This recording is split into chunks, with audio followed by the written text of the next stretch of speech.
Well, the January 6th committee voted to subpoena Trump. It's kind of a big deal. We're going to talk about it right after this.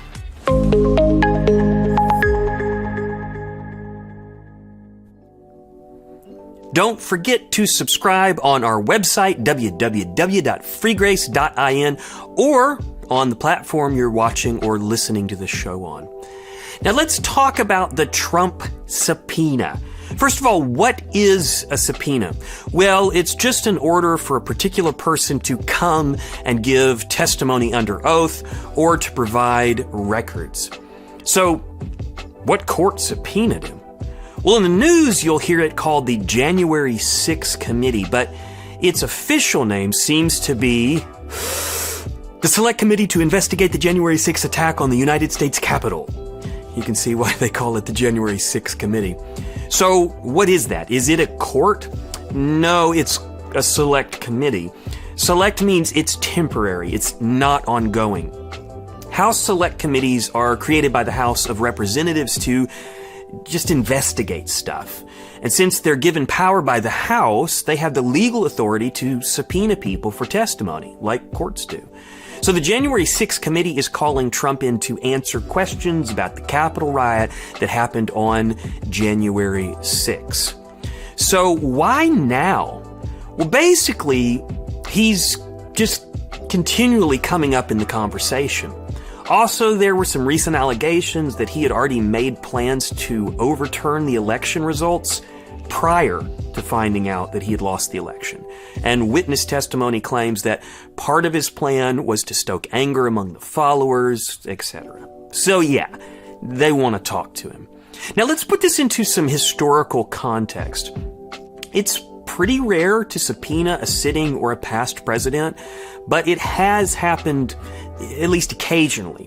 In 1846, John Quincy Adams and John Tyler, both former presidents, were subpoenaed. Harry S. Truman was subpoenaed in 1953, but he refused to go. Nixon was subpoenaed, but he didn't play along either. He decided to quit instead.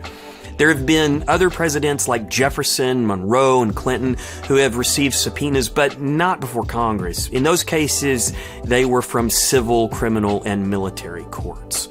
So, what will Trump do? I don't believe Trump's going to go along with this. I don't think he'll cooperate. If I were to bet, I'd say he doesn't show at all. If he does, I'd guess he'll plead his Fifth Amendment right to not incriminate himself. After all, the midterm election might shift seats around in Washington. Pretty likely that the narrow majority in the House and the Senate will shift the other way, making it a lot easier to get by without going along with the subpoena. We'll see. However, what I want to see is this. I actually want Trump to cooperate. Now, I'm a conservative, but I wish he'd sit down and just tell the truth. I mean, in most of the other cases where presidents have been subpoenaed, they were dealing with much smaller issues than this. I mean, this is a case where we had American citizens break into the Capitol, try to overturn an election, and people died. I mean, it's a big deal. I think it would show a lot of integrity and character if he appeared and gave clear and precise testimony. But, like I said, I don't think it's going to happen. But, maybe. Now, there are a few cases where presidents and ex-presidents have volunteered to appear before congressional committees. They volunteered to go and give testimony without even being subpoenaed. My favorite case is Theodore Roosevelt's. On explaining why he was willing to volunteer to give testimony, he said this: "An ex-president is merely a citizen of the United States, like any other citizen, and it is his plain duty to try to help this committee or respond to its invitation." Theodore Roosevelt. I like his attitude here. He sounds like a man with nothing he's trying to hide. Now, I don't honestly know the truth about Trump's involvement in the January 6th riot, but that's exactly the point. We just want to know the truth, right? I mean, if there's nothing to hide, come and explain that. For that matter, come and explain even if there is something to hide. That would be important. So, we can't really affect what Trump does, right? But I think there's a lesson in all of this for our daily lives. There's this proverb that I really like that reminds me of this situation. It says this: "Whoever conceals his transgressions will not prosper, but he who confesses and forsakes them will obtain mercy." Proverbs 28:13. Now, I don't know what Trump will do, and honestly, it doesn't really affect my life all that much. But this verse does. I know it's hard to confess our wrongs when we've messed up, but if we don't, there is failure in our future. Hiding our mistakes and hoping others won't find out will twist us into knots and make us miserable. It embitters others who we've wronged. We won't prosper and thrive if we spend our energy trying to hide our wrongs.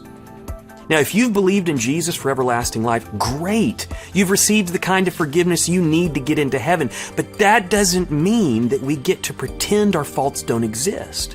We've been forgiven, but we're not yet made perfect. So, if you're a Christian, confess your faults to God and others and work on leaving those faults behind. There's freedom in this. There's mercy waiting for those who fess up.